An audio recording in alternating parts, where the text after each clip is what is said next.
Hi friends, நம்மளோட சேனலுக்கு நீங்கள் எல்லோரும் கொடுத்துட்டு வர ஆதரவுக்கு ரொம்பவும் நன்றி. சில பல காரணங்களால் என்னால் கொஞ்ச நாளாக வீடியோ போட முடியல. மறுபடியும் நாம் இந்த சேனலை புத்துணர்ச்சியோடு தொடங்கலாம். வாங்க வீடியோக்குள்ளே போகலாம். ஒரு ஊரில் 2 சகோதரர்கள் இருந்தாங்க. அந்த சகோதரரில் ஒருத்தன் குடிப்பழக்கத்துக்கு அடிமையாக இருந்தான். அவன் எப்போதுமே மற்றவங்களுக்கு தொல்லை கொடுத்துக்கிட்டு, அவங்கள அடிச்சுக்கிட்டு, அவங்கக்கிட்ட இருந்து பணத்தை பறிச்சுக்கிட்டு குடிப்பழக்கத்துக்கு அடிமையாக இருந்தான். இதனால் அந்த ஊரில் இருக்க யாருமே அவனுக்கு பெருசாக மரியாதை கொடுத்தது கிடையாது.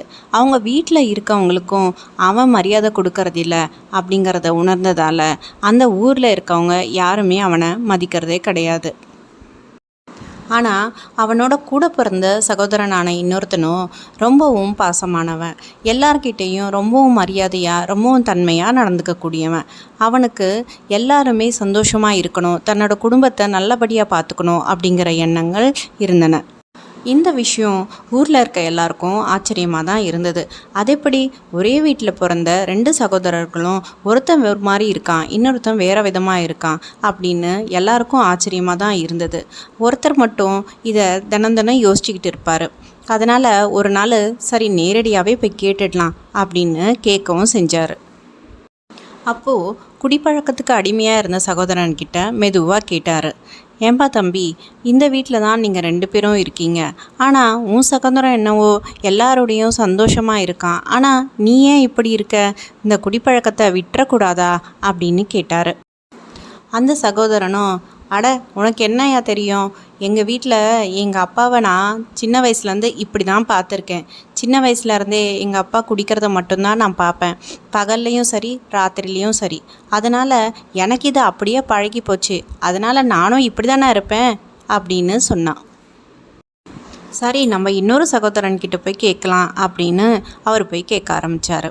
அப்போது, தம்பி, நீ எப்படிப்பா இந்த மாதிரி இருக்க, உன்னோட சகோதரனும் குடிச்சே தன்னோட வாழ்க்கையை அழிக்கிறான், ஆனால் நீ என்னவோ எல்லாரையும் பார்த்துக்கணும்னு நினைக்கிற, எல்லாருக்கிட்டேயும் அன்பாக பழகிற, அது எப்படி உன்னால் முடியுது அப்படின்னு கேட்டார். அதுவானே, நான் சின்ன வயசுலேருந்து எங்கள் அப்பா குடிக்கிறத பார்த்து தான் வளர்ந்துருக்கேன். எங்கள் அண்ணனும் அப்படி தான், 2 பேருமே அப்படி தான் இருப்போம். ஆனால் எனக்கு எங்கள் அப்பா குடிக்கிறது சுத்தமாக பிடிக்காது. அவர் என்னுடைய வீட்டையும் பார்த்தது கிடையாது, எங்களையும் பார்த்துக்கிட்டது கிடையாது. அதனால் எனக்கு கோபமும் வந்ததில்லை.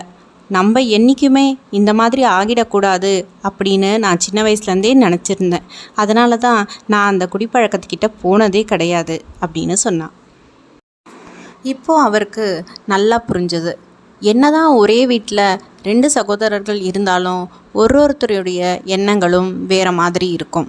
அதனால் அவங்களுடைய சந்தர்ப்ப சூழ்நிலையை பொறுத்து அவங்க கண்டிப்பாக வேறு விதமான முடிவுகளை தான் எடுப்பாங்க அப்படின்னு.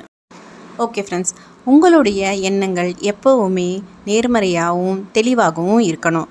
எப்போவுமே நம்மளுடைய சிந்தனைகள் தெளிவாக இருந்தால் நம்மளுடைய நோக்கங்கள் நம்ம அடையிறதுக்கு வழிவகுக்கும்.